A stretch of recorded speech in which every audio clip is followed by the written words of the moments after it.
aquela sensação que hoje poderia ser melhor, que hoje o Botafogo poderia voltar pro Brasil nesse jogo contra o Barcelona de Guayaquil com um resultado muito melhor.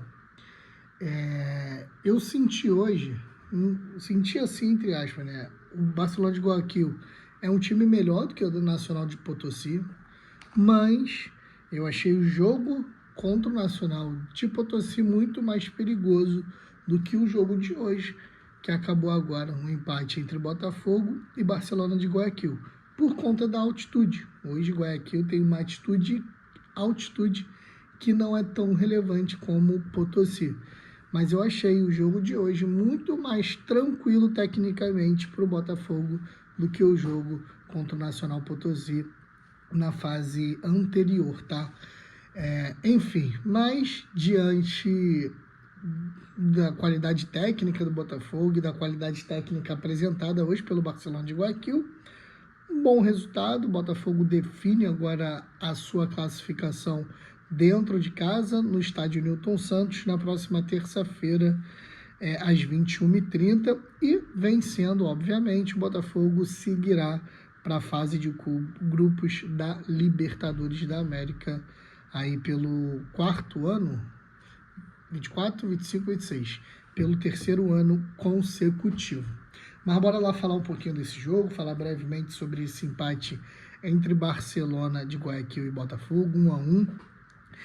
Enfim, gente, o Botafogo ainda me assusta em alguns aspectos, principalmente nas falhas individuais, que são muitas. Eu vi alguém dizendo um certo dia no Twitter, no X, que o Botafogo falha muito porque é um time muito inexperiente, é um time que tem uma média, pelo menos o time titular tem uma média de idade muito abaixo, tá? Assim, medalhões somente Bastos, Bastos, Alexander Barbosa e Alex Telles, o restante da equipe abaixo aí de 26, 27 anos. É uma média interessante. Eu suponho que talvez a média do Botafogo hoje gira em torno de 23 anos do time titular. Mas me espanta muito a quantidade de erros individuais que o Botafogo tem. Hoje, a gente tomou um gol em um desses erros, novamente, de uma falha de um goleiro nosso, onde o Léo Link ele tenta achar o jogo para o Alex Telles e tem uma saída de bola errada e sai o gol do Barcelona de Guayaquil. E o pior de tudo, né, na verdade, o pior é a falha, mas ele falha e depois o Botafogo sucessivamente continua fazendo a mesma jogada, recuando a bola para o Léo Link dar um bicão para frente e aí surgem as melhores oportunidades do Barcelona de Guayaquil. Não é possível que dentro da leitura de jogo, essa equipe que estava hoje como titular não conseguiu visualizar que não estava sendo uma boa recuar a bola para o Léo Link e que principalmente depois do gol ele se sentiu um pouco abalado. Então acho que o Botafogo peca muito nesses erros individuais que às vezes custa muito caro. Foi assim no jogo contra o Flamengo no Campeonato Carioca, foi assim no jogo contra o Grêmio no Campeonato Brasileiro, foi assim no jogo contra o Fluminense, foi assim em vários jogos. Erros individuais, não falo nem erros individuais, às vezes de posicionamento, mas é de leitura de jogo de fato, cabacice, coisas que boa parte, agora eu volto àquilo que eu falei anterior, apesar de ter uma média de idade muito baixa, são jogadores que têm certa experiência. Vitinho tem experiência na Europa, talvez o único que não tenha uma certa experiência é o Álvaro Montoro, mas que joga muita bola, e o Newton talvez que rodou aí alguns times aqui do Brasil, mas o restante tem experiência e não é para ter esse nível de cabacice, tá? Mas, para nossa sorte, os erros individuais de passe curto, às vezes até passe longo, ou jogadas de corpo, em vez de jogar para o lado esquerdo, vai para o lado direito, onde está muito movimentado, muito congestionado. São essas coisas que culminam, às vezes, para o Botafogo sair com um resultado ruim da partida. Mas, graças a Deus, hoje o Barcelona de Guayaquil não conseguiu aproveitar essas cabacices que o Botafogo acaba cometendo ao longo dos 90 minutos. E no segundo tempo, o Botafogo voltou muito melhor do que no primeiro. No primeiro tempo, o Botafogo teve 3 oportunidades ainda de fazer um gol, com o Matheus Martins chutando novamente em cima do goleiro.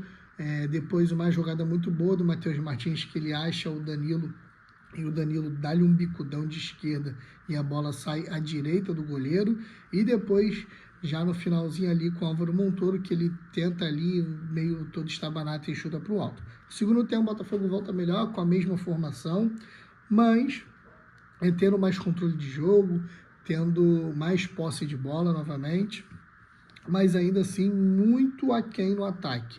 E numa escapada ali pela direita, o Barreira, ele chega na linha de fundo, né, dá o passe para trás, a bola passa pelo Vitinho e o Matheus Martins não chutou agora dessa vez na mão do goleiro ou em direção ao goleiro, domina e dá de chapa no cantinho do goleiro, empatando para o Botafogo. Depois ali o jogo fica meio morno, quase para frio. O Guayaquil já não tem mais forças para ir ao ataque. O Botafogo também não faz muita pressão para ir ao ataque. Eu acho que se o Botafogo fizesse um pouco mais de pressão para atacar, o Botafogo talvez sairia hoje com um resultado um pouco melhor.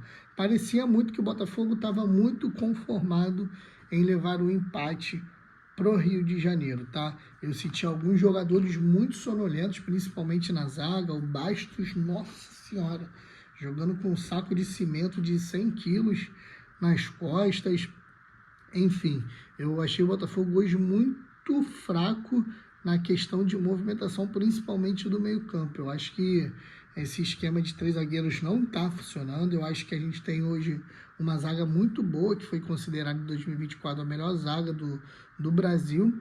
E que, mano, se tem essa zaga hoje disponível, joga no esquema normal, com 2 zagueiros, 2 laterais de ofício, e espreme ali, bota 2 alas, bota o Álvaro Montoro por dentro para ver se vai dar certo.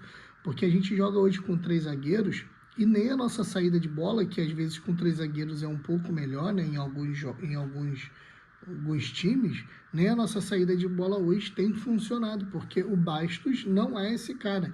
Ele não consegue quebrar essa linha, ele quer, quando dá a saída de bola, ele fica ali na zaga central. Mas enfim, voltando para o jogo de hoje, foi um jogo interessante para o Botafogo, que traz uma certa vantagem agora por jogar em casa, e que, dando tudo certo, a gente saindo com a vitória no próxima terça-feira no estádio Newton Santos, a gente volta aí à fase de grupos em meio a toda essa turbulência que é o Botafogo de 2026. Foram os 4 jogos mais importantes aí, pelo menos nesse primeiro semestre, né? Mas enfim, rapaziada, é isso. Se inscreve no canal, deixa o like, que é muito importante. E vamos em busca dessa fase de grupos e em busca do bicampeonato da Libertadores. Um grande abraço, Daniel Nogueira. Até a próxima.